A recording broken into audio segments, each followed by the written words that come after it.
की तरंग हा उठणारच आहे, कारण अंतःकरण आहे.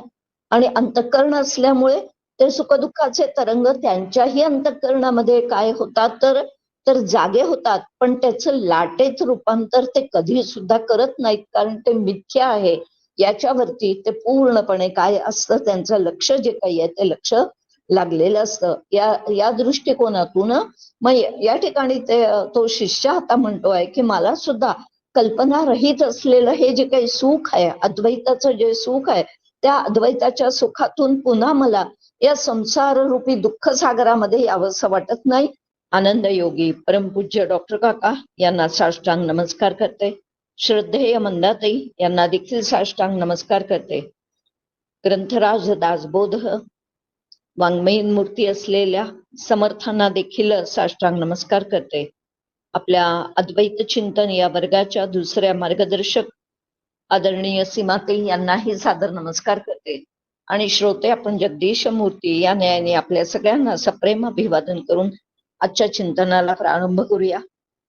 दशकाचं नाव आहे चतुर्दश ब्रह्म आणि समासाचं नाव आहे बद्धमुक्त. मागच्या वेळेस आपण द्वैत कल्पना निरसन हा या समासाचा विचार याच्यावर चिंतन करण्याचा प्रयत्न केलेला होता.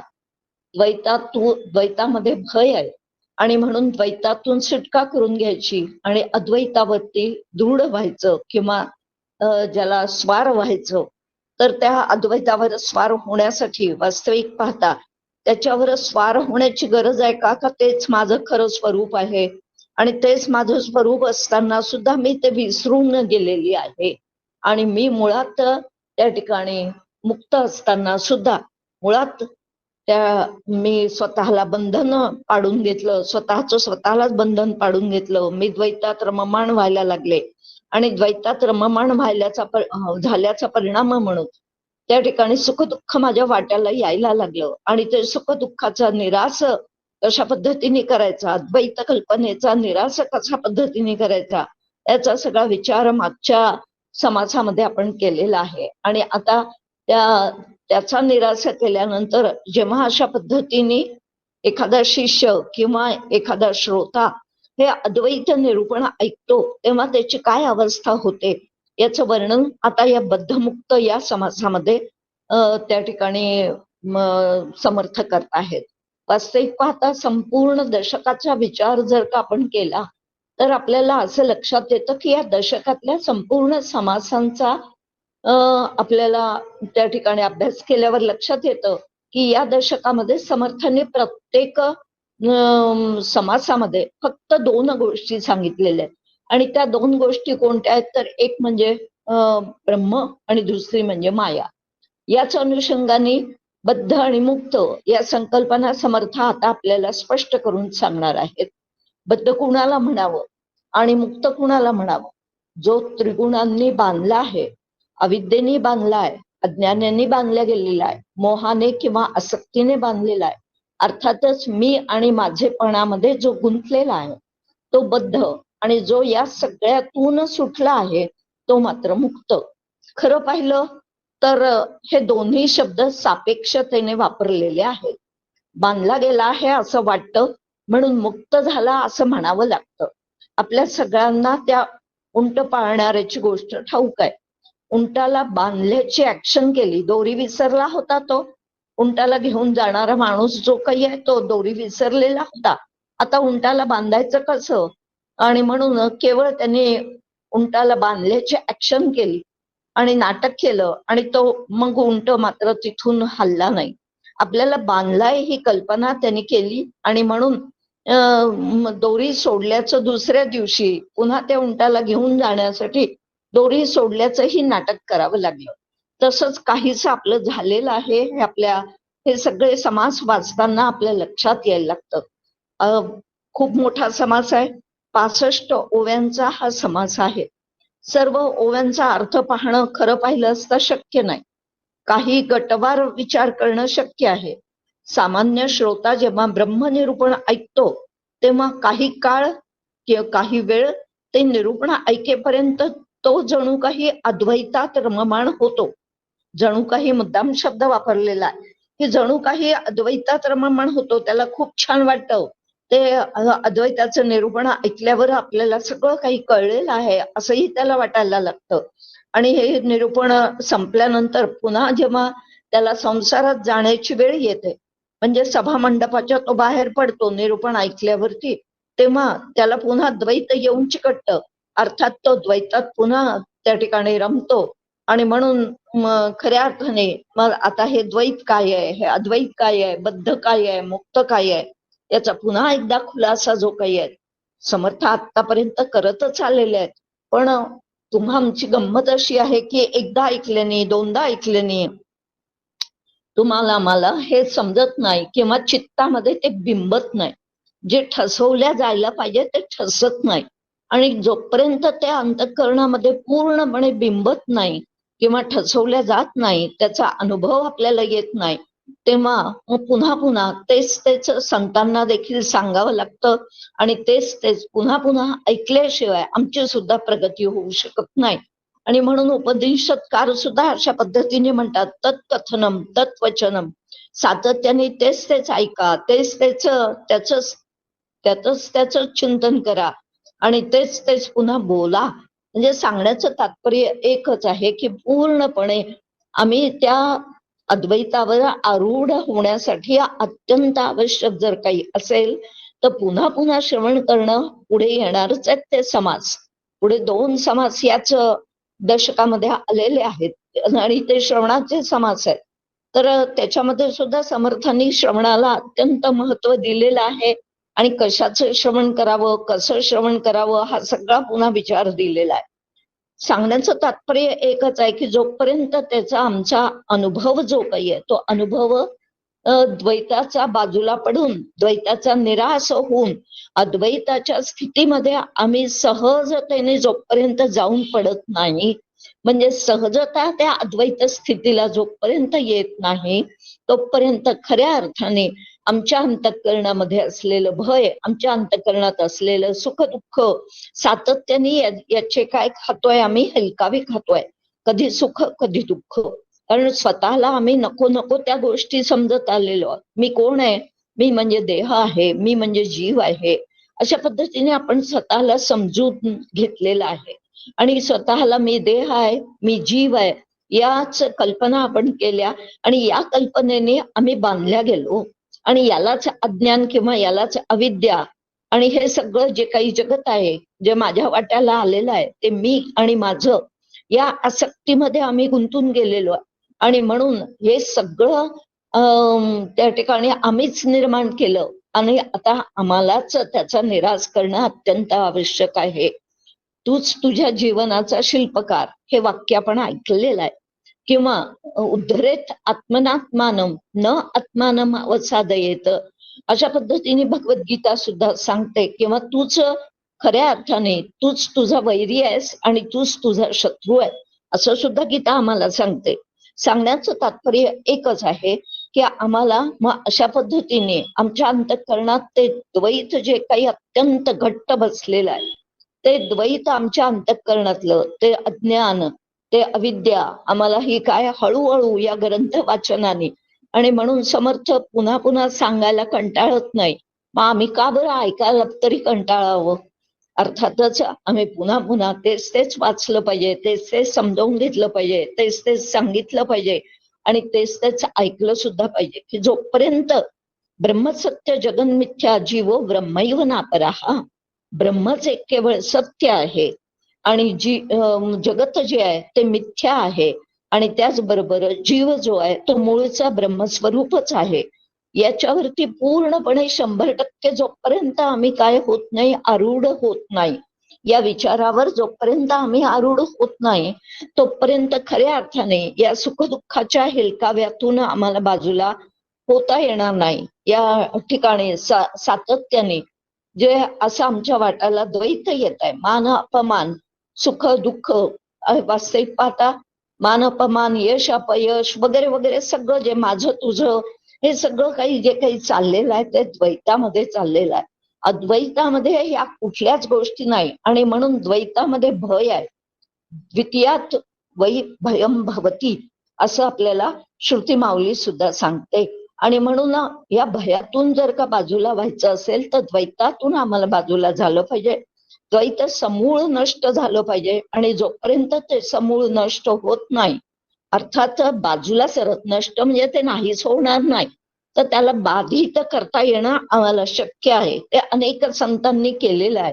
आणि अनेक संतांनी त्या द्वैताला बाधित करून, म्हणजे माया पूर्णपणे नाहीशी करता येणार नाहीये. माया म्हणजेच द्वैत आहे. आणि या माया ही पूर्णपणे नाहीशी करता येणार नाहीये.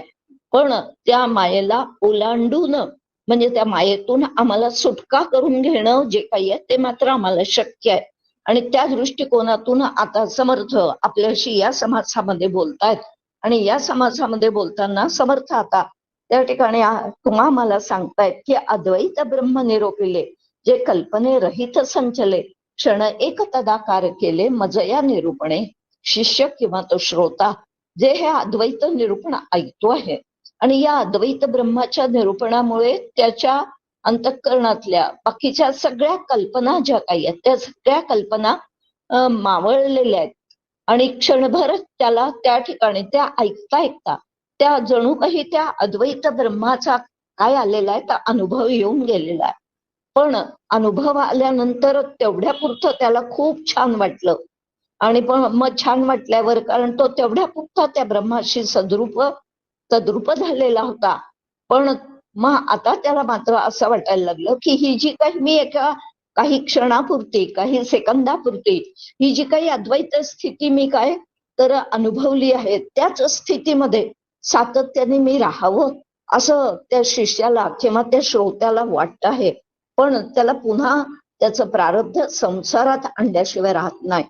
आपल्याला सगळ्यांना ठाऊक आहे, आता 2 दिवसापूर्वीच विवेकानंद स्वामींची काय तर जयंती साजरी झालेली आहे.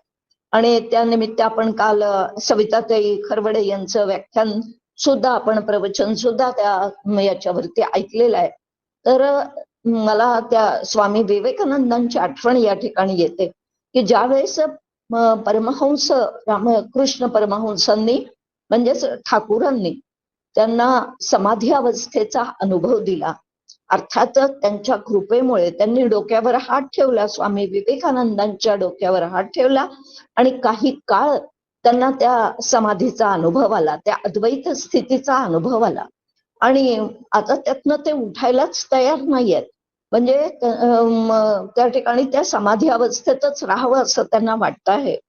म्हणून पुन्हा रामकृष्ण परमहंसांनी त्यांच्या डोक्यावर हात ठेवला आणि त्या समाधी अवस्थेतून त्यांना उत्थान जे काही आहे तर ते उत्थान त्या ठिकाणी पावलेले आहेत.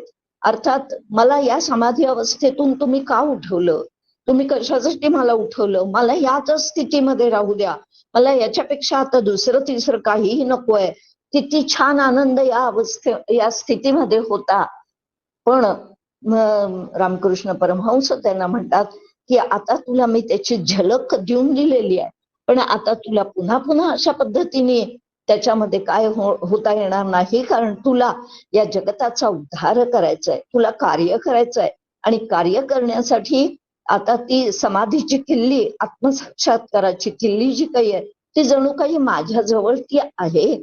अशा पद्धतीने ठाकूर स्वामी विवेकानंदांशी बोलतात आणि ते म्हणतात की आता तुला हे सगळं कार्य करण्यासाठी काय करायचं आहे, तर जगभर तुला प्रवास करायचा आहे.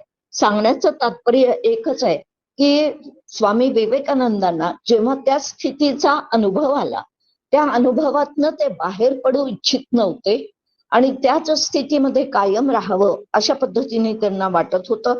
अगदी इथे सुद्धा हा शिष्य जो काही आहे तो समर्थांच्या बोलण्यामुळे, अद्वैत निरूपणामुळे, ब्रह्मनिरूपण ऐकूनच इतकं त्याला छान वाटलेलं आहे आणि जणू काही क्षण तो ब्रह्माशी तदाकार झालेला आहे, तादात्म्य पावलेला आहे. आणि ते तादात्म्य पाहून त्याला त्याचा काय झाला तर तसंच राहावं, आता संसारामध्ये येऊच नाही, द्वैतामध्ये येऊच नाही असं त्याला वाटायला लागलं. आणि म्हणून ती स्वरूप स्थिती मोडून पुन्हा द्वैत असलेल्या प्रपंचामध्ये त्याला येऊ नये असं वाटायला लागलं. आणि मग मात्र त्या ठिकाणी तो म्हणायला लागला की कल्पनारहित जे सुख तेथे नाही, संसार दुःख म्हणून त्याची एक होऊन असावे. आता त्याला, त्या श्रोत्याला सुद्धा किंवा त्या शिष्याला सुद्धा हेच वाटायला लागलं की आपण त्या अद्वैत स्थितीमध्येच कायम असावं.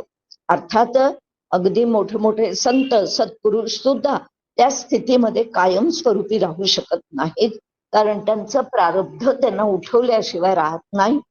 कारण उर्वरित प्रारब्ध जे काही आहे ते उर्वरित प्रारब्ध त्या समाधी अवस्थेतून ते उत्थान पावतात, आणि उत्थान पावून मग प्रारब्धानुसार जे जे काही वाट्याला येणार आहे ते त्यांना भोग जे आहेत ते भोगावेच लागतात. कारण प्रारब्ध संपेपर्यंत त्यांना त्या ठिकाणी काय तो देह ठेवता येत नाही. अर्थातच प्रारब्ध भोगण्यासाठी त्या स्थितीतून सुद्धा ते उत्थान जे काही आहे ते उत्थान पावलेले असतात. आपण मात्र ते हे संत मंडळी जी काही आहे या संपूर्ण प्रपंचाकडे, या द्वैताकडे, देहादी जगताकडे बाधितानुवृत्तीने पाहत असतात, किंवा बाधितानुवृत्ती जी काही आहे ती त्यांना सहज जमलेली असते, आणि म्हणून त्याचा ते काय तर सतत बाध करतात, निराश करतात, ते सत्य नाही हे ओळखतात, आणि त्यामुळे त्या द्वैताचा किंवा त्या प्रपंचाचा, त्या संसाराचा, त्या जगताचा परिणाम त्यांच्यावरती होत नाही, कारण त्यांनी त्याला बाधित केलेलं असतं. अर्थात हे परिवर्तनशील आहे हे पूर्णपणे 100% ओळखलेलं असतं, आणि हे ओळखलेलं असल्यामुळे त्या ठिकाणी त्यांच्यावर, त्या ठिकाणी त्या समाधी अवस्थेतून उठल्यानंतर सुद्धा त्यांच्यावर या जगताचे काही आघात होत नाहीत. किंबहुना ते परिवर्तनशील आहे हे पूर्णपणे पटलेलं असल्यामुळे ते आघात स्वतःवरती करून घेत नाहीत.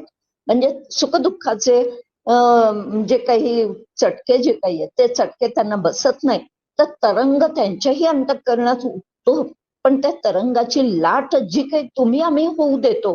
डॉक्टर काकांचं खूप छान वाक्य आहे की तरंग हा उठणारच आहे, कारण अंतःकरण आहे, आणि अंतःकरण असल्यामुळे ते सुखदुःखाचे तरंग त्यांच्याही अंतःकरणामध्ये काय होतात तर जागे होतात, पण त्याचं लाटेत रूपांतर ते कधी सुद्धा करत नाहीत, कारण ते मिथ्या आहे याच्यावरती ते पूर्णपणे काय असतं, त्यांचं लक्ष जे काही आहे ते लक्ष लागलेलं असतं. या दृष्टिकोनातून मग या ठिकाणी तो शिष्य आता म्हणतोय की मला सुद्धा कल्पना रहित असलेलं हे जे काही सुख आहे, अद्वैताचं जे सुख आहे, त्या अद्वैताच्या सुखातून पुन्हा मला या संसार रूपी दुःख सागरामध्ये यावंसं वाटत नाही. मला पुन्हा पुन्हा तेच काय तर तोच अनुभव घ्यावा आणि कायमस्वरूपी मला त्याच अवस्थेत राहावं असं मला वाटतं आहे. असा तो शिष्य म्हणतो आहे की ब्रह्मची होई जे श्रवणे, पुन्हा मृत्यूवरी लागे येणे, ऐसे सदा येणे जाणे चुके ना. की मला हे श्रवण केल्यानंतर मात्र मला काय झालेलं आहे तर मी ब्रह्म आहे असा जणू काही मला अनुभव आला. क्षणभर माऊलींची सुद्धा उभी आहे ना, की माऊली असं म्हणतात की आता एकले अवधान दिजे, मग सर्व सुखाची पात्र होईजे, ऐसे प्रतिज्ञोत्तर माझे सावध आहे का. माऊलींनी सुद्धा बोलताना, ज्ञानेश्वरी सांगताना माऊली असं म्हणत आहेत की आता एकले अवधान द्या, अत्यंत एकाग्र चित्ताने माझं तुम्ही काय तर हे जे काही मी सांगतो आहे ते तुम्ही श्रवण करा, आणि श्रवण केल्याचा परिणाम काय होईल तर एकले अवधान दिल्याचा परिणाम काय होईल तर सर्व सुखाची पात्र होईजे. आणि सर्व सुखाचे पात्र होईजे म्हणजे नेमकं काय तर इथल्या इथे मी तुम्हाला त्या अद्वैताचा अनुभव देण्याची क्षमता माऊलींमध्ये होती, आणि माऊली तसं देऊ शकत होते. आणि म्हणून त्या ठिकाणी ते अशा पद्धतीने म्हणताहेत की सर्व सुखाची पात्र होईजे. आणि हे प्रतिज्ञोत्तर माझे सावध आहे का, प्रतिज्ञा केलेली आहे, प्रतिज्ञेला त्यांनी प्रतिज्ञापूर्वक ते उत्तर दिलेलं आहे. सांगण्याचं तात्पर्य एकच आहे की या शिष्याला सुद्धा जेव्हा समर्थ सांगतायत, ब्रह्मनिरूपण करतायत, तेव्हा या शिष्याला सुद्धा काही क्षण काळ त्याचा अनुभव जो काही आहे तो अनुभव येऊन गेलेला आहे, आणि त्याला त्या ठिकाणी पण पुन्हा अंतःकरण वृत्ती जी काही आहे जेव्हा पुन्हा जागी होते, आणि जागी झाल्यावरती मग पुन्हा त्या स्थितीमध्ये त्याला राहता येत नाही. आणि म्हणून मग त्याला असं वाटतं की एकदा अंतःकरण वृत्ती जागी झाली की पुन्हा संसारात जायचं, पुन्हा तर संसाराचं द्वैताचे काय तर सुखदुःखाचे चटके स्वतःला लावून घ्यायचंय, पुन्हा त्या ठिकाणी मग पुन्हा ब्रह्मसाधना करायची, म्हणजे ब्रह्मसाधनेचा विचार करायचा, ध्यानाला बसायचं, पुन्हा तो अनुभव घ्यायचा, पुन्हा संसारात यायचं. हे असं सारखं येणं जाणं या वृत्तीवरून, ती वृत्ती एकदा निवृत्त झाली की तो सुखाचा अनुभव येऊन जातो. पण वृत्तीवर हे प्रारब्धानुसार पुन्हा यावंच लागतं. आणि म्हणून या ठिकाणी हे माझं ज्ञान आणि अज्ञान पुन्हा पुन्हा काय होत आहे, तर मी ज्ञानावर काही क्षण का होईना आरूढ होतो आणि पुन्हा अज्ञान मला येऊन चिकटतं आणि पुन्हा या अज्ञानामध्ये मग मी या संसारामध्ये प्रपंचामध्ये येत जात राहतो. हे असं सारखं कितीही करावं अशा पद्धतीचा विचार जो काही आहे तो विचारच शिष्य या ठिकाणी बोलतो आहे. आपल्याला समर्थांचं करुणाष्टकामध्ये असलेलं एक वाक्य या ठिकाणी आठवतं की निरूपणी हे सद्वृत्ती होते आणि स्थळ त्याग होता सवयीची जाते. निरूपण चाललेलं असताना सगळ्यांच्या माना की तुम्ही सांगता ना माऊली, तुम्ही सांगता आहात, समर्थ तुम्ही सांगता आहात, ते आम्हाला खूप पटलेलं आहे, वक्ता जे काही बोलतोय ते खूप पटलेलं आहे. आणि ते खूप पटलेलं असल्यामुळे सगळ्यांच्या मना अगदी होकारात्मक बोलत असतात. पण त्या होकारात्मक बोलणाऱ्या माना ज्या काही आहेत त्या संसारात गेल्यानंतर मात्र तो विचार टिकून राहत नाही. तो विचार पुन्हा काय होतं तर निष्ठून जातो. एरंडेल प्यायल्यासारखं, डॉक्टर काका म्हणतात की एरंडेल प्यायल्यासारखा तो विचार जो काही आहे तो काय प्रपंचाचा एरंडेल आम्ही पितो आणि मग तो काय विचार पुन्हा निसटून जातो. म्हणजे ब्रह्मतत्वाचा विचार जो चाललेला होता आणि त्यामुळे जे काही नुसतं ऐकण्यामध्ये सुद्धा एक प्रकारचं सुख आहे, ते समजून घेण्यामध्ये सुद्धा एक प्रकारचं सुख आहे. आणि त्या सुखाचा अनुभव आम्हाला त्या अद्वैताचं ब्रह्मनिरूपण ऐकताना येत होता आणि आता पुन्हा मात्र आम्हाला द्वैतामध्ये यावं लागतं. तर अशा पद्धतीने अंतःकरण वृत्ती क्षणभर वर जाते आणि क्षणामध्ये पुन्हा खाली येते, पुन्हा खालीवर अशा पद्धतीने हे चाललेलं आहे, तळ्यात मळ्यात चाललेलं आहे. आता हे केव्हा संपायचं असं त्या ठिकाणी शिष्याला काय पडलेला आहे, तो प्रश्न पडलेला आहे. आणि म्हणून शिष्य आता या ठिकाणी स्वतःची कशी परिस्थिती होते की जसं एखाद्या कीटकाच्या पायाला दोरा बांधला आणि दोरा बांधून त्याला उडू द्यायचं आणि पुन्हा तो दोरा ओढायचा आणि तो दोरा ओढून त्याला पुन्हा खाली आणायचं, तसं हे आमचं काय चाललेलं आहे, तसं आमचं हे चाललेलं आहे. अंतःकरण वृत्ती आत्माकार करण्याचा प्रयत्न केला जातो आणि तेवढ्या वेळापुरता तो काय येतो तर तो अनुभव काही क्षणापुरता तो अनुभव येऊन जातो, पण पुन्हा ती अंतःकरण वृत्ती ही मागे फिरते. तर हे असं किती वेळ सातत्याने चालत राहणार, याच्यातनं सुटका कशा पद्धतीने करावी वगैरे हा सगळा. आणि हे असं लाजीरवाणं जीवन जगावं हे काही मला तितकंसं बरं वाटत नाही. अशा पद्धतीने तो शिष्य त्या ठिकाणी बोलतो आहे. आणि म्हणून मी ब्रह्म आहे असा अनुभव घ्यायचा आणि पुन्हा संसारात यायचं, हे असं फारच मला हे काय वाटतं आहे तर येणं जाणं अशा पद्धतीने जे चाललेलं आहे, जे खालीवर होणं चाललेलं आहे, तर ते मात्र मला तितकंसं पटत नाही. आणि म्हणून मला मी देह या अवस्थेकडून मला केवळ आणि केवळ मी ब्रह्मा या अवस्थेला मला पोचावं असं वाटतं. आणि त्यासाठी मग मला सातत्याने ब्रह्मची होऊन जावे का ते संसारीच असावे, दोहीकडे भरंगळावे किती म्हणून. आणि म्हणून आता तो शिष्य त्या ठिकाणी म्हणतो आहे की मला सतत काय वाटतं आहे तर ब्रह्मच होऊन राहावं असं वाटतं आहे. आणि पण मला संसारात आता मी काय करू, नेमकं मी संसारात राहू का मी या ब्रह्मविचारामध्ये किंवा ब्रह्म होऊन राहू, असं चढ उतार मी किती करावा अशा पद्धतीने तो शिष्य समर्थांची विनवणी करतोय आणि समर्थांना तो त्या ठिकाणी विचारतो आहे. आणि म्हणून समर्थ आता सांगतात की निरूपणी ज्ञान प्रबळे उठून जातात ते मावळे, मागुता कामक्रोध खबळे ब्रह्मरूपासी. आणि तो स्वतःचा अनुभव सांगतोय आता शिष्य. आणि काय अनुभव सांगतो आहे की निरूपण चाललेलं असतं त्यावेळेस ब्रह्मानुभव आला असं वाटतं आणि तिथून उठलं आणि काही क्षण तिथे काहीतरी तो अनुभव येतो न येतो, तोच पुन्हा जेव्हा संसारामध्ये आम्ही येतो तेव्हा मात्र पुन्हा कामक्रोधाचा गोंधळ जो काही आहे हा पुन्हा काय होतो तो सुरू होतो. आणि म्हणून मग त्या ब्रह्मालाच कामक्रोधादी विकार होतात का काय, अशा प्रकारचा प्रश्न शिष्याने त्या ठिकाणी विचारलेला आहे. आणि वास्तविक पाहता त्या ब्रह्माला त्या ठिकाणी काही नाही आहेत, कामक्रोधादी विकार नाही आहेत. आता इथे तो या पद्धतीने ऐसा कैसा ब्रह्म झाला, दोहीकडे अंतरला वोडग्रस्तची वोडग्रस्तपणेच गेला संसार त्याचा. आणि म्हणून मला धड ना प्रपंच आणि धड ना परमार्थ, धड ना ब्रह्मानुभव कायमस्वरूपी आणि धड ना माझा प्रपंच, अशी माझी काय झालेली आहे, फरफट होते आहे. आणि म्हणून मला या ठिकाणी ब्रह्मसुखाचा भोग प्राप्त व्हावा अशी ओढ पण लागलेली आहे. आणि जन्मोजन्मीच्या अनेक संस्कारांमुळे या प्रपंच ही मागे मला ओढतो आहे. म्हणजे घटक्यात हे आणि घटक्यात ते, अशा पद्धतीने वारंवार मी याच्यामध्ये नुसती माझी रस्सीखेच चाललेली आहे. आणि ही रस्सीखेच माझी काय व्हावी तर पूर्णपणे संपवावी. आणि ती मला आता हे नकोसं वाटायला लागलेलं आहे की विषय सुखाच्या संसाराने मला त्रस्त केलेला आहे. पण हा ब्रह्मसुखाचा मात्र मला त्यामध्ये संसारात मी जेव्हा जातो तेव्हा याचा मला विसर पडतो. आणि त्यामुळे एकीकडे मला ब्रह्मज्ञानही हवं असं वाटतं. बघा, तुमची आमची अवस्था जी काही आहे ना, ती अवस्था हा शिष्य वर्णन करतोय. प्रपंचही सोडवत नाही, प्रपंचही करावासा वाटतो, पण प्रपंचात खरं सुख नाही हे कळतं आहे. आणि आम्हाला ब्रह्मतत्व जे काही आहे ते समजून घ्यावं वाटतं. त्याच्याकडे आम्हाला पुन्हा पुन्हा जावंसं वाटतं. तशा प्रकारची साधना करावीशी वाटते आणि त्या ब्रह्मसुखाचा अनुभव घ्यावा असं वाटतं. पण प्रपंचही काय सुटता सुटत नाही. अशी काहीतरी द्विधा मनस्थिती जशी या शिष्याची झाली आहे तशीच तुमची आमची सुद्धा ही द्विधा मनस्थिती पुष्कळदा अशा पद्धतीने होते. आणि त्यामुळे आता श्रोता मात्र प्रश्न करतोय की ऐसा श्रोता करी विनती, आता राहावे कोणे रीती, म्हणे अखंड माझी मती ब्रह्माकार नाही. माझी अखंड ब्रह्माकार जी काही वृत्ती राहायला पाहिजे ती वृत्ती मात्र आता ब्रह्माकार राहत नाही.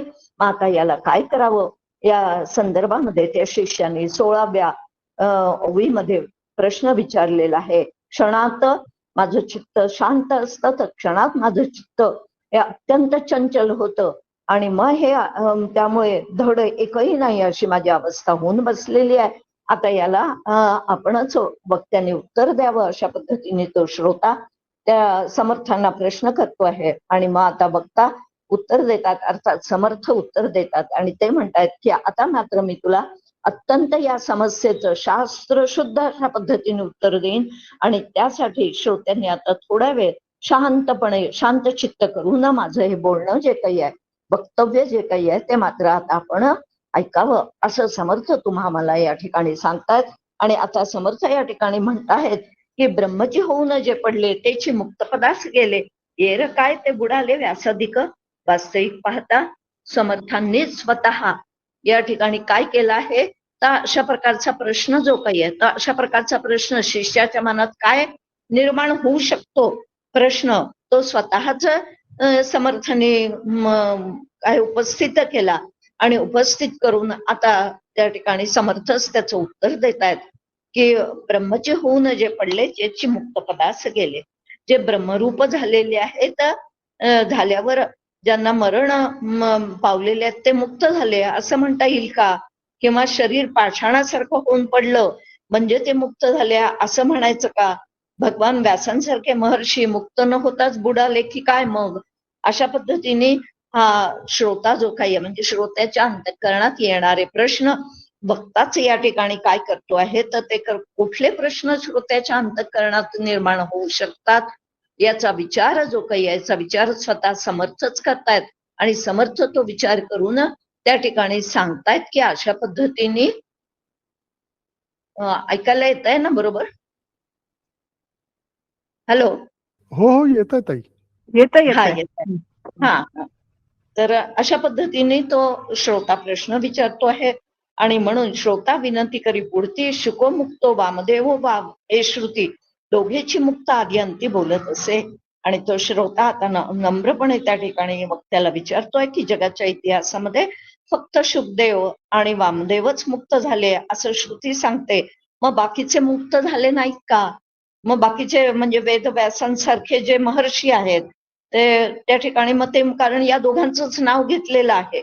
आणि त्यामुळे मग बाकीचे हे जे काही आहे तर ऋषी मुनी, तर ते काही मुक्त झाले नाही का? जे सिद्ध आहेत, आत्मज्ञानी आहेत, तर त्याने ते अखंड समाधानाच्या अवस्थेला प्राप्त झाले नाही का?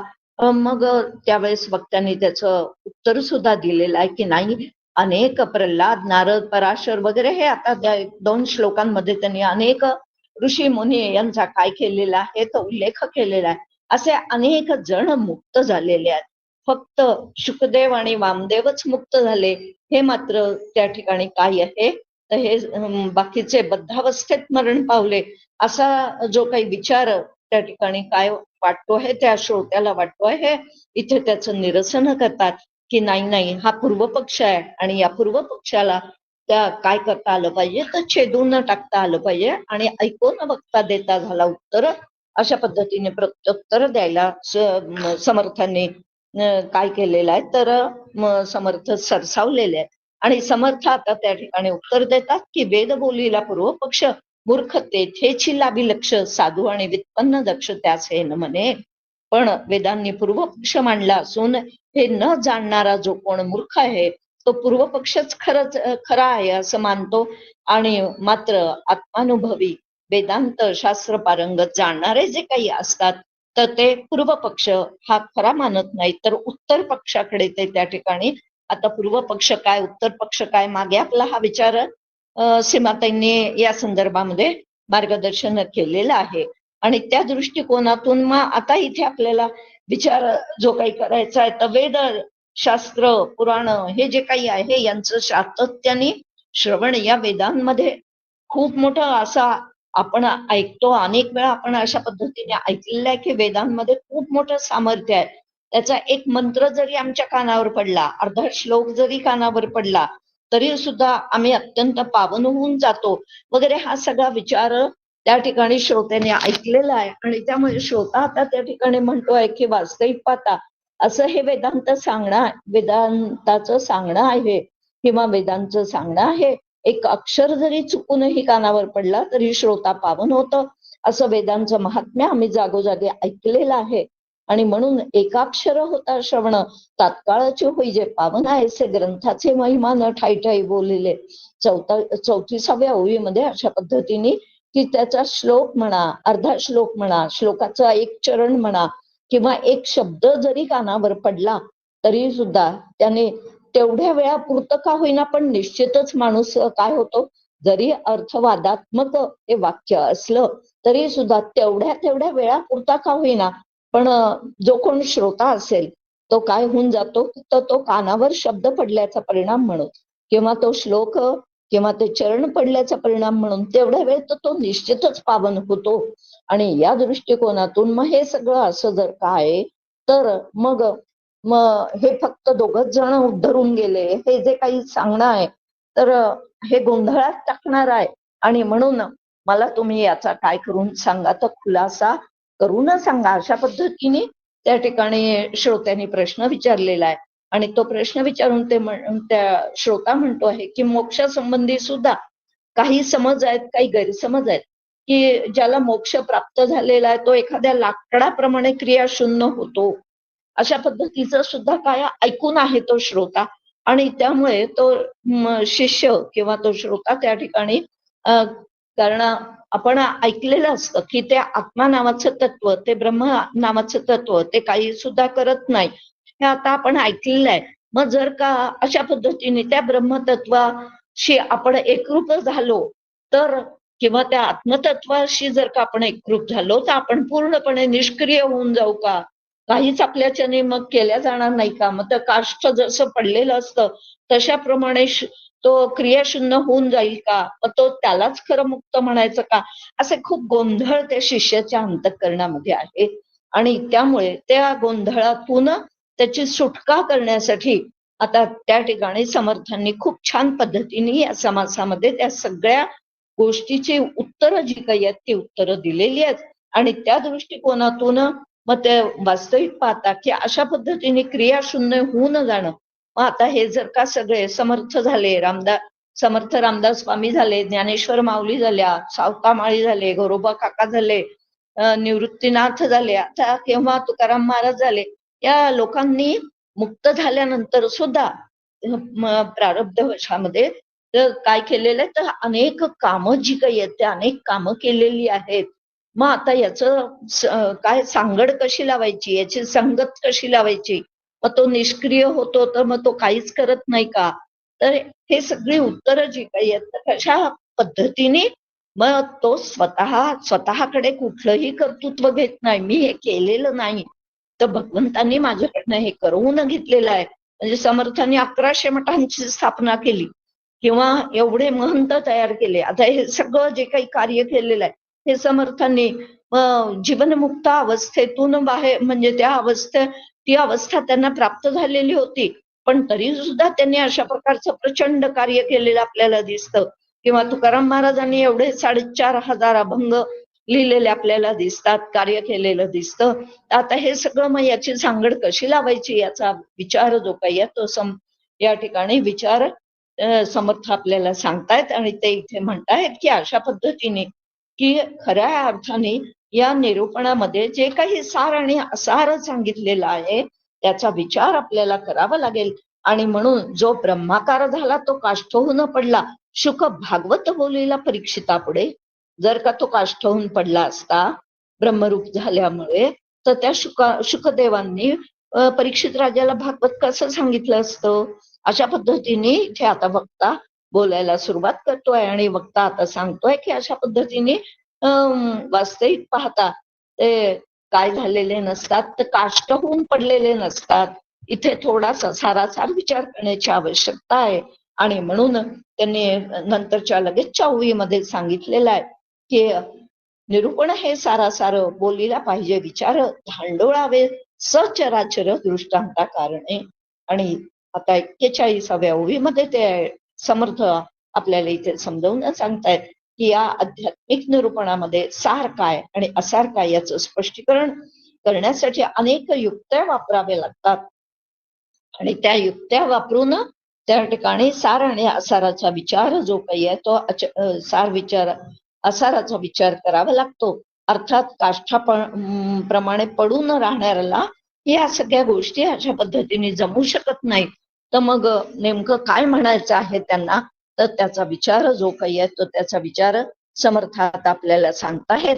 आणि त्यासाठी समर्थांनी असो भागवत निरूपण शुक बोलीला आपण तया अंगी बद्धपण लावू नये की. मग त्याला आता बद्ध म्हणायचं का, म्हणजे शुकासारखे वक्ते एका क्षणी ब्रह्माकार होऊन जातात आणि दुसऱ्या क्षणी पुन्हा वृत्तीवर येऊन या सृष्टीमध्ये त्या ठिकाणी ज्ञान प्रदान करण्याचं कार्य करताना दिसतात. मग आता अशा वेळेस अशा अनेक लोक आपल्याला दिसत आहेत की जे मुळात कसे आहेत तर जीवनमुक्त झालेले आहेत आणि जीवनमुक्त होऊन सुद्धा त्यांनी प्रचंड प्रमाणात कार्य केलेलं निरूपण करताना दिसतात, लोकांना मार्गदर्शन करताना दिसतात, लोकांच्या गैरसमजुती ज्या काही आहेत, भ्रम जे काही आहेत ते नाहीसं करताना दिसतात. आता अशा लोकांना त्या ठिकाणी काय म्हणायचं, तर ते बद्ध आहे असं म्हणायचं का, तर त्या ठिकाणी आता समर्थ सांगतायत की नाही. म्हणून या मुक्तामध्ये सुद्धा कशा पद्धतीचे 3 प्रकार आहेत हे समर्थांनी 45व्या ओळीमध्ये सांगितलेलं आहे की केवळ म्हणून बोलता चालता निचेष्टित पडिले नसता मुक्ती लाभे सायोज्यता सद्गुरु बुधे. आता इथे समर्थ स्पष्टपणे सांगतायत की म्हणून चालता बोलता, आता हा जो काही श्री गुरूंचं महावाक्य जेव्हा त्या शिष्याच्या कानावरती पडतं आणि तो शिष्य जेव्हा ते महावाक्य कानावर पडून श्रवण झाल्यावर तशा प्रकारची साधना करतो आणि साधना करून तो सायुज्य मुक्तीचा लाभ त्याला होतो, तेव्हा मात्र तो त्या ठिकाणी तर तो लाभ झाल्याचा परिणाम म्हणून तो लाकडाप्रमाणे पडून राहतो. हे जे काही आहे तर हे योग्य नाही. म्हणजे तो पडून राहत नाही, तर तो सगळे व्यवहार जे काही आहे ते व्यवहार तो करतच असतो आणि ते व्यवहार करतच असल्यामुळे म्हणून मग तो बद्ध आहे का, मग तो व्यवहार करतोय म्हणजे तो बद्ध आहे असं म्हणायचंय का, तर अर्थातच त्या ठिकाणी नाही. तर सायुज्य मुक्ती त्याला प्राप्त झालेली असते आणि तरी पण प्रारब्धवशामध्ये जोपर्यंत उरलो उपकारापुरता, तुकाराम महाराज सुद्धा अशा पद्धतीने म्हणतात की आता आम्हाला काहीही मिळवायचं राहिलेलं नाही, जे काही आम्हाला मिळवायचं होतं ते आम्ही मिळवून प्राप्त झालेलं आहे. अखंड समाधानाची वृत्ती निरतिशय असलेला आनंद आम्हाला प्राप्त झालेला आहे. पण आता आम्ही काय आहे काय राहिलेलो आहोत, तर आता प्रारब्धवशामध्ये आमचा देह आहे तोपर्यंत उरलो उपकारापुरता, की लोकांवर उपकार करण्यापुरता आता आम्ही काय राहिलेलो आहोत. आणि अशा पद्धतीने मग हे मुक्त कसे असतात त्याचाही विचार समर्थांनी या ठिकाणी केलेला दिसतो आपल्याला. आणि ते सांगताहेत की एक नित्यमुक्त असतो, एक जीवनमुक्त असतो आणि एक विदेहमुक्त असतो. अशा प्रकारचे 3 प्रकार जे काही आहेत ते 3 प्रकार समर्थांनी या ठिकाणी सांगितलेले आहेत.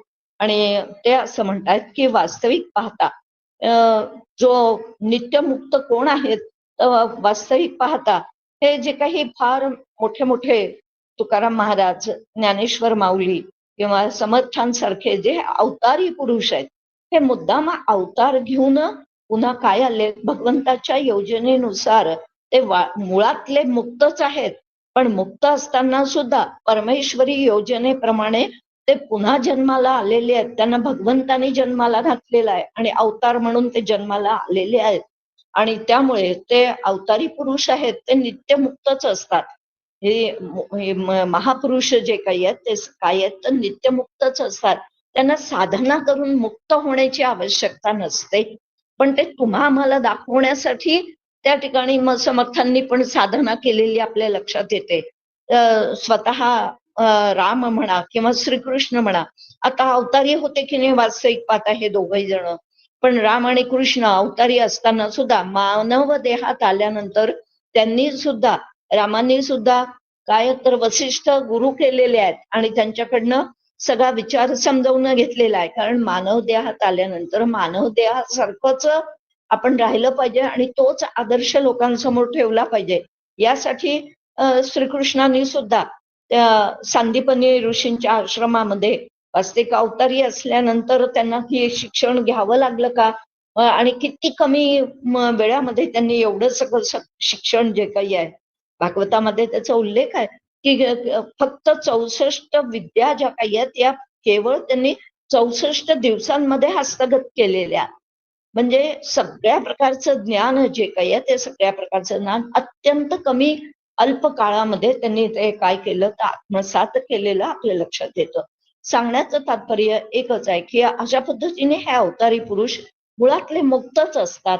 पण ते काय असतात म्हणून त्यांना नित्यमुक्त असं म्हटलं जातं.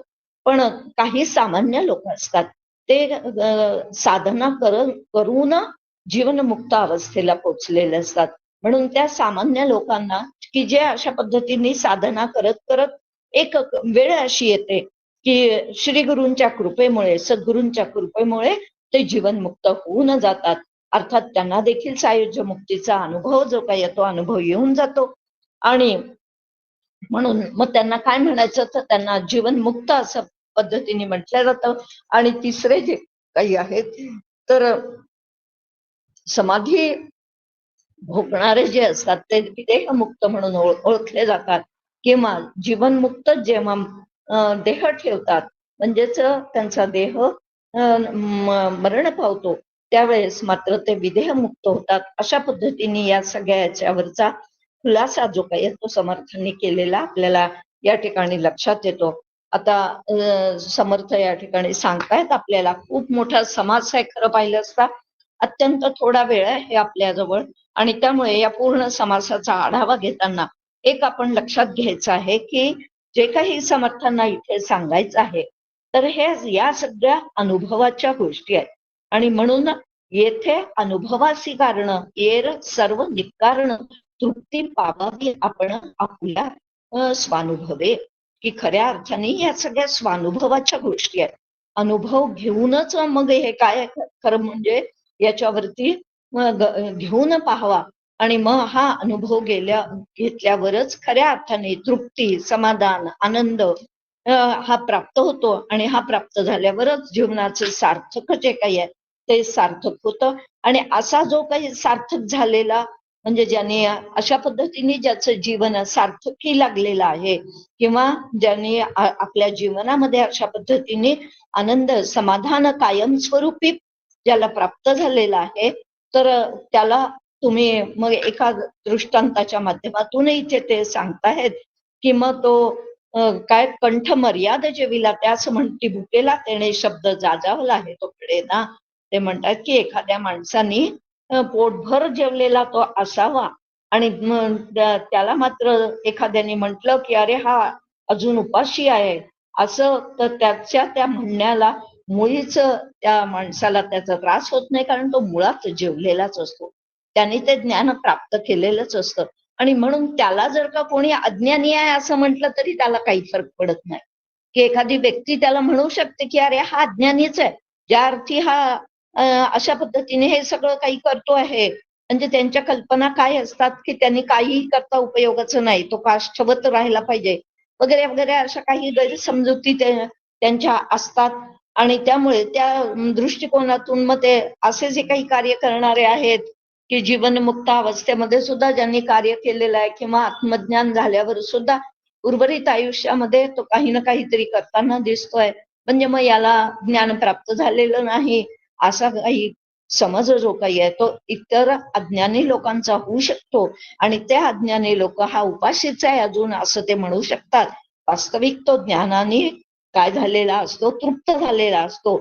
आणि त्यामुळे ज्ञानाने तृप्त झालेला असताना सुद्धा जेव्हा त्याला हा अज्ञानी आहे अशा पद्धतीने लोक म्हणतात, तेव्हा त्याच्यावर त्याचा काहीही परिणाम होत नाही, कारण तो मुळातच काय झालेला असतो, तर ज्ञानाने तृप्त झालेला असतो. आणि म्हणून इथे त्या ठिकाणी म्हणतात की अशा पद्धतीने की ज्यांना ब्रह्मानुभव अशा पद्धतीने येतो ते देहबुद्धीला काय स्पर्श सुद्धा करत नाही.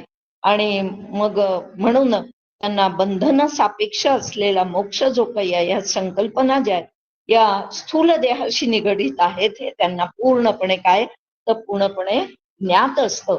आणि म्हणून मुक्तपणे हेची बद्ध, मुक्तबद्ध हे अबद्ध, स्वस्वरूप स्वतः सिद्ध बद्धना मुक्त. वास्तविक पाहता खऱ्या अर्थाने बद्धता आहे आणि म्हणून मुक्तता मिळवायची आहे असं आपल्याला वाटतं. आपण बंधनात पडलेलो आहे असं आपल्याला वाटतं. आपण जीव आहे आणि या जीवाला हे सुख दुःख भोगलेच पाहिजे आणि मला या अशा पद्धतीने बंधन पडलेलं आहे असं आम्हाला वाटतं. आणि म्हणून मग आम्हाला मुक्ततेचा म्हणजे बंधनतेच्या सापेक्षतेने मुक्ततेचा विचार करावा लागतो. किंवा म्हणून मी मुक्त आहे हे वास्तविक पाहता समर्थ तर इथे म्हणतात की मी मुक्त आहे हे सुद्धा एक प्रकारचं बंधनच आहे, कारण पूर्णपणे अजून त्या अवस्थेला त्याला सहजता जी प्राप्त व्हायला पाहिजे ती सहजता त्याला प्राप्त झालेली नाही. आणि त्यामुळे बद्धता आणि मोक्षता हे काय वास्तविक पाहता हे दोन्ही काय आहेत की बंधनच आहेत असं त्या समर्थ या ठिकाणी म्हणताहेत. सांगण्याचं तात्पर्य एकच आहे की म्हणजे मी मुक्त आहे ही कल्पना सुद्धा बंधनालाच कारणीभूत होते. कारण जिथे खरा जेव्हा तो अनुभव येतो तेव्हा तिथे ना तो विचार असतो, ना मी मुक्त आहे हे शब्द असतात, ना काही असतं ना काहीच असतं. म्हणजे केवळ तिथे त्या ब्रह्मतत्वाचं केवळ अस्तित्व तो अनुभवत असतो. आणि म्हणून तिथे हे शब्द सुद्धा विरून जातात. पण केनोपनिषदामध्ये हा विचार आलेला आहे की जो असं म्हणतो की मी काय मुक्त आहे, मला ते ज्ञान प्राप्त झालेलं आहे, वास्तविक पाहता त्याला ते ज्ञान प्राप्त झालेलं नाही. पण जो असं काही बोलत नाही त्याला मात्र त्या ठिकाणी ते ज्ञान प्राप्त झालेलं असण्याची शक्यता नाकारता येत नाही. म्हणजे असंही होतं उपयोगाचं नाही की मी काही बोलत नाहीये म्हणजे मला आता काय झालेलं आहे, ज्ञान प्राप्त झालेलं आहे.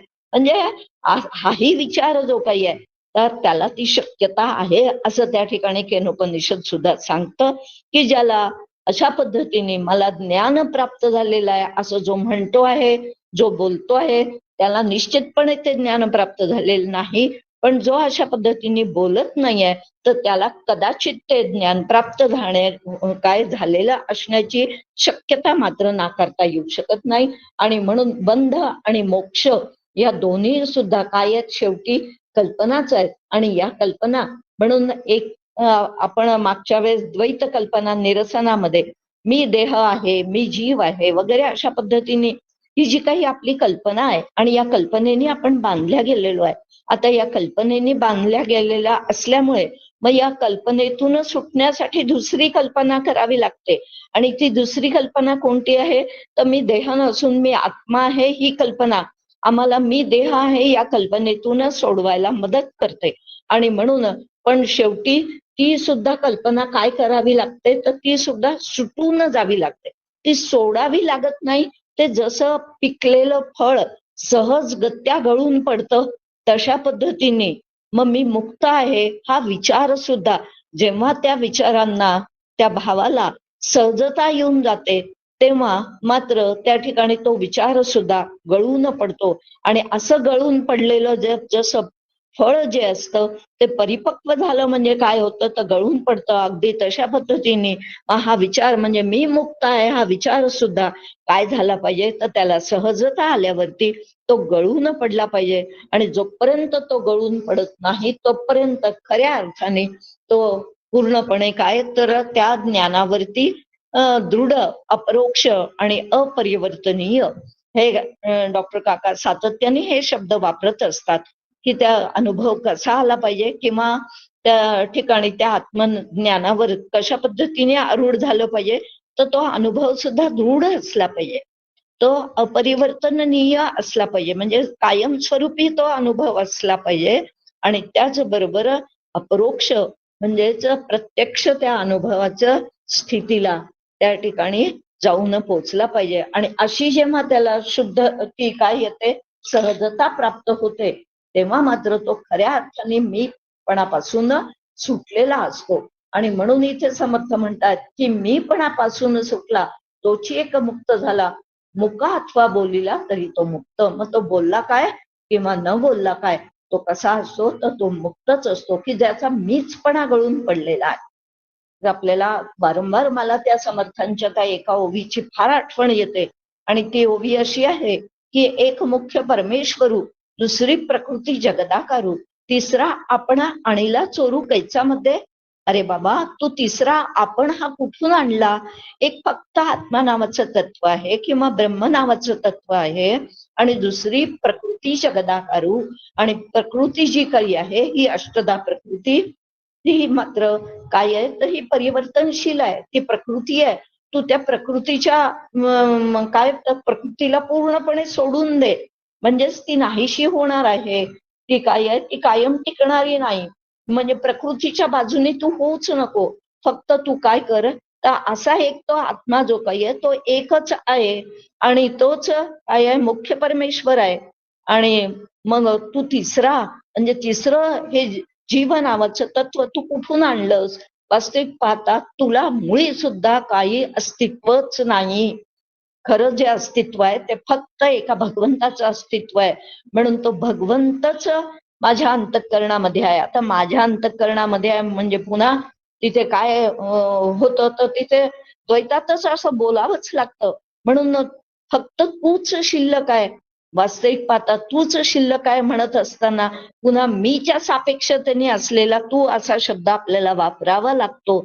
खरं पाहिलं असता एक परमात्मा तत्वच तिथे फक्त काय आहे अस्तित्व आहे. बाकीचं सगळं जी काही प्रकृती दिसते ती सगळी प्रकृती ही नाशवान आहे आणि म्हणून ती बदलणारी आहे आणि ती सत्य नाही आणि म्हणून ती मिथ्या आहे. अशा पद्धतीने विचार जर का केला तर वास्तविक पाहता मग काय तर तिसरी गोष्टच अस्तित्वातच नाही असं समर्थांना या ठिकाणी या ओवीच्या माध्यमातून सांगायचं आहे.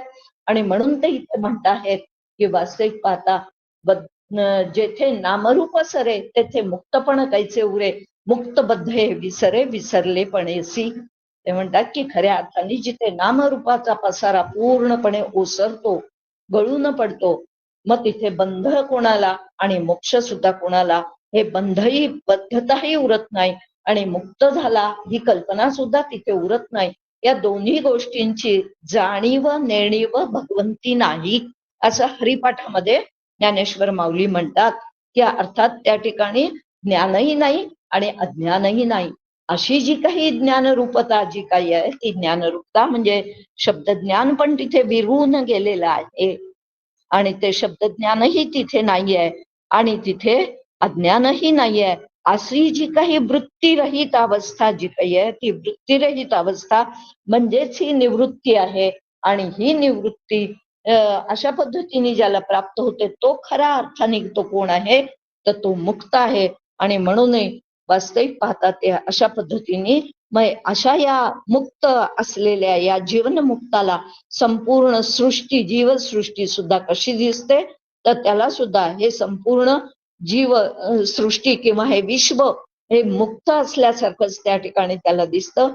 म्हणूनच जो म्हणून मुक्त विश्वजन जयास झाले आत्मज्ञान, शुद्ध ज्ञाने मुक्तपण समूळ व्हावं. आणि म्हणून इथे त्या ठिकाणी म्हणताहेत की वास्तविक पाहता जो अशा पद्धतीने मुक्तावस्थेला सहज अवस्था ज्याला ती प्राप्त झालेली आहे तो मुळात मुक्त असतोच. पण सर्व जीवसृष्टी सुद्धा त्याला कशी दिसते, तर त्याला ब्रह्मरूपच दिसते. त्याला त्या ठिकाणी द्वैत दिसतच नाही. सगळ्यामधलं चैतन्य केवळ तो पाहतो. आणि त्यामुळे त्या ठिकाणी त्याच्या शुद्ध ज्ञानामुळे मोक्ष ही संकल्पना सुद्धा त्या ठिकाणी शिल्लक राहत नाही. आणि अशा पद्धतीने बद्धमुक्त हा संदेह धरी कल्पनेचा देहो, साधू सदा निसंदेहो देहातीत वस्तू. आणि अशा पद्धतीने हा साधू जो कोण आहे, जीवनमुक्त जो कोण आहे, तो कसा असतो, तर वास्तविक पाहता तो पूर्णपणे त्याच्या दृष्टिकोनातून बद्ध आणि मुक्त या दोन्ही सापेक्षतेने असलेल्या या कल्पना ज्या काही आहेत, या कल्पना पूर्णपणे गळून गेलेल्या असतात. आणि त्यामुळे तो पूर्ण निसंदेह झालेला असतो. कारण त्याला हा जो काही अपरोक्ष अनुभव आहे, ब्रह्मानुभव आहे, त्या ब्रह्मानुभवावरती तो सातत्याने आरूढ झालेला असतो. आणि म्हणून स्वतःच्या बंधमोक्षाविषयी तो काहीही सुद्धा बोलत नाही. अत्यंत निशब्द अवस्था जी काही आहे ती निशब्द अवस्था त्या संतांची, त्या महापुरुषांची असते, त्या सद्गुरूंची असते. आणि अशा पद्धतीने हा सगळा विचार आपण थोडक्यामध्ये पाहण्याचा प्रयत्न जो काही आहे तो प्रयत्न आपण केलेला आहे. वास्तविक पाहता मग हे बद्ध आणि मुक्तावस्था सुंदर एक मंदाताईंनी दिलेला दृष्टांत जो काही आहे तो दृष्टांत सांगते आणि थांबते. मंदाताईंनी इतकी सहज अवस्था कशा पद्धतीची असते याबद्दल वर्णन करताना मंदाताईंनी 2 दृष्टांत सांगितले होते. त्यातला एक दृष्टांत अशा पद्धतीचा आहे की मंदाताई म्हणाल्या होत्या की एकदा रात्री एका घरामध्ये चोर शिरतो. म्हणजे चोर शिरण्याचा प्रयत्न करत असतो. आणि तो चोर शिरण्याचा प्रयत्न करत असताना मग दारावर असलेलं कुत्र जे काही आहे ते मोठमोठ्यांदा भुंकायला लागतं. आणि जसा तो कुत्र मोठमोठ्यांदा भुंकायला लागतं तसं घरातल्या व्यक्ती जे काही आहेत ते जागे होतात. आणि चोर आला अशा पद्धतीने ती घरातली व्यक्ती मोठ्यांदा ओरडायला लागते. जशी ती व्यक्ती पण मोठ्यांदा ओरडायला लागते, चोर आला, तसं आजूबाजूचे जे लोक आहेत, आजूबाजूच्या घरातले जे लोक आहेत ते सुद्धा जागे होतात. आणि ते सगळे जण त्या ठिकाणी गोळा होतात. आणि तो चोर जो काही आहे, सगळे लोक जागे झालेले आहेत आणि सगळे आपल्याला आता पकडायला येतील या दृष्टिकोनातून तो चोर तिथून फरार होऊन जातो. तेवढ्यात कोणीतरी काय करतं, तर कोणीतरी पोलिसांना फोन करतं. अजून तो चोर यांना दिसलेला नाही, पण चोर आलाय या भावनेनीच त्या ठिकाणी सगळे जागे झालेले असतात. त्या ओरडण्याने सगळे जागे झालेले असतात. आणि तेवढ्यात तो चोर फरार झालेला असतो. मात्र त्यातला जो एक जण आहे जागे झालेल्यापैकी तो एक जण पोलिसांना फोन करतो. आणि पोलिसांना ताबडतोब तिथे थोड्याच वेळात पोलिसांची व्हॅन येते, पोलीस सुद्धा येतात. आणि कुठे आहे चोर म्हणून अशा पद्धतीने ते पाहायला लागतात. अर्थातच चोर आधीच फरार झालेला असतो. पण मग त्या माणसांना घालवावं लागतं का, किंवा त्या पोलिसांना घालवावं लागतं का? जसं थोड्या वेळ तिथे ते थांबतात, काही चर्चा करतात आणि लगेच ते आपापले निघून जातात. त्यांना घालवावं लागत नाही. ते सहजतेने ते पोलिसही आपापल्या कामाला आपापल्या घरी निघून जातात. ते ही माणसं जी काही जमलेली असतात ती सुद्धा आपापल्या कामाला निघून जातात. अगदी हा दृष्टांत देऊन की त्यांना घालवावं लागत नाही.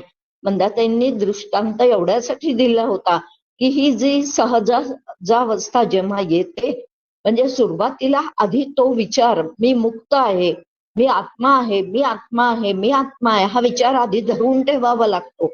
पण जेव्हा मी आत्मा आहे हा अपरोक्ष अनुभव येऊन जातो आणि तो अपरोक्ष अनुभव जेव्हा त्या अनुभवाला सहजता येते, तेव्हा तो घालवावा लागत नाही, तो आपोआप गळून पडतो.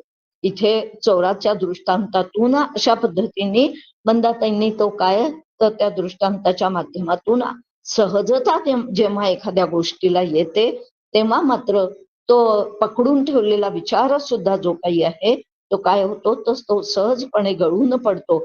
आणि अशा पद्धतीने हे जे काही मुक्त असतात यांना काय झालेलं आहे तर ती सहजावस्था त्यांना प्राप्त झालेली असते आणि त्यामुळे त्या ठिकाणी ते काय झालेले असतात तर जीवनमुक्त अवस्थेमध्ये सातत्याने अखंड आनंदाची निरतिशय आनंद आणि निरतिशय समाधान जे काही आहे तर त्या समाधानाची प्राप्ती त्यांना होते. कारण आत्मस्वरूपच मुळीत सुखरूप असलेलं असं ते आत्मरूप आहे. ते सद्रूप चिद्रूप आणि आनंद रूप आहे आणि त्याला प्राप्त झाल्याचा परिणाम म्हणून ते आनंद रूप देहा सकट होऊन गेलेले असतात. असे हे जीवन मुक्त असतात आणि म्हणून त्यांच्या आश्रयाला जावं. त्यांनी ते काय घेतलेलं आहे त्याचा अनुभव घेतलेला आहे आणि त्यांनी तो अनुभव घेतलेलाचा परिणाम म्हणून त्या आपल्याला कशा पद्धतीने त्या अनुभवापर्यंत जाऊन पोचावं याविषयीचं मार्गदर्शन आम्हाला करतात. अशा पद्धतीने हे बद्ध आणि मुक्त हा समास जो काही आहे याचं निरूपण पाहण्याचा विचार चिंतन करण्याचा विचार या ठिकाणी आपण केलेला आहे. झालेली सेवा समर्थांच्या चरणी सद्गुरूंच्या चरणी आणि आपल्या सगळ्यांच्या चरणी समर्पित करते आणि वाणीला विराम देते. जय जय रघुवीर समर्थ.